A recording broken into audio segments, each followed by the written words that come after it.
Join me on this 6-mile circular kayak from Manorbier to Freshwater East and back on the Pembrokeshire Coast on the 21st of July 2021. Watch on to learn about the magnificent 11th century Manorbier Castle, the stunning scenery along this stretch of the Pembrokeshire Coast, the golden beaches at Manorbier and Freshwater East, and most importantly, some of the great pubs along this route. Manorbier is situated 6 miles west of Tenby on the South Pembrokeshire coast.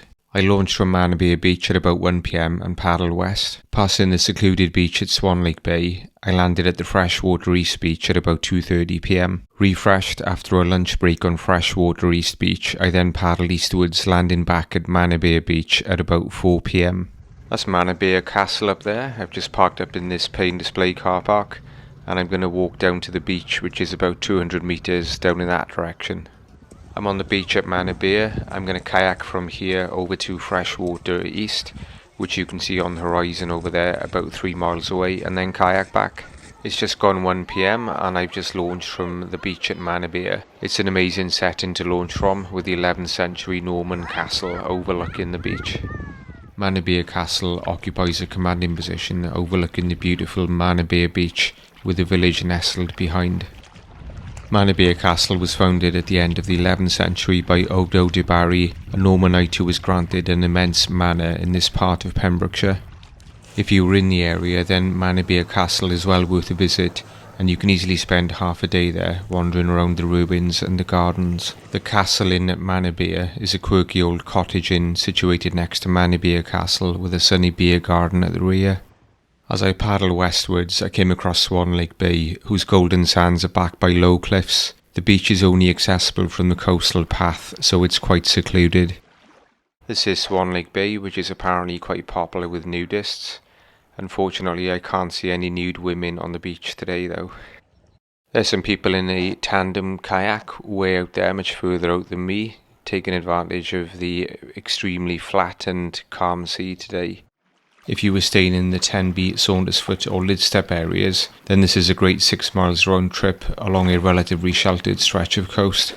It's actually quite unusual for me to do a round trip. I normally do one-way linear routes because it saves having to double back past the same scenery on the return leg. If I zoom in the distance over there, you can see Stackpole Head. I remember kayaking past the natural arches there when I kayaked from Freshwater East to Broadhaven South. I did this trip in 2021 when most of the crew were still using the Pro Aqua inflatable kayaks. We have since progressed to more advanced inflatables made from drop stitch construction. I was overheating so much that I took my PDF off. I would strongly advise against doing so. You should wear a PDF all the time. In mitigation though, it was swelteringly hot, and this was probably the calmest sea that I'd ever paddled on. I'm approaching Freshwater East. Over on the left side of the beach you've got a nice bar and restaurant called Jack's at the Longhouse, which apparently is named after a local smuggler called Jolly Jack Furs.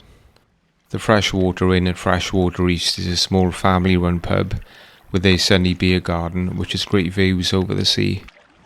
I've stopped for a lunch break and, more importantly, a cold cider on the beach at Freshwater East. It's taken about an hour and a half to paddle the 3 miles from Manorbier, although I have had the tide against me.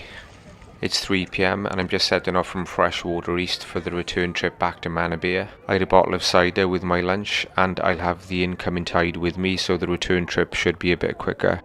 Freshwater East is a wide bay of golden sand backed by dunes with a stream running through the beach at the southern end. In more modern times, the stream would provide fresh water for ships, giving it its name. In Victorian times, it became established as a bathing venue.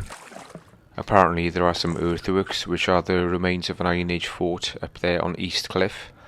I'm just panning back down the coast towards Manorbier. Those people in that tandem kayak I passed earlier are coming back the other way now, and they're even further out. They're a lot braver than me. They must be about a mile out by now. Although this section of coast isn't particularly tidal compared to some of the other sections, it does still make a difference. The incoming tide runs west to east, so it's helping me a bit on the return leg. There's an oyster catcher over there in the rocks. You tend to see a lot of them down Pembrokeshire way. This 6 miles round trip was part of my undertaking to paddle the entire 870 miles of the Wales coast. It's great experiencing all of the different sections of the coast. Each one is different and is an adventure in itself. I must be on the final straight because you can just about see Manorbier coming into view. I'm already savouring the thought of a post-kayak beer in the Castle Inn. Those look like oyster catchers over there, but it's difficult to tell. They could be guillemots or razorbills. The white tower on the hill at Manorbier is St James's Church, which dates from the 12th century. Medieval ceiling paintings still survive in the porch, and in the chancel is a 14th century effigy of one of the de Barry family. If you enjoyed the video, then please give us a thumbs up and consider clicking on the left below to subscribe to our channel to get updates of our trip reports, product review videos and our kayaking guides. Click on the right below to be taken to our playlist of other videos of our paddles around the Wales coast. Please check out our website, which is linked below. Happy paddling from the kayak crew.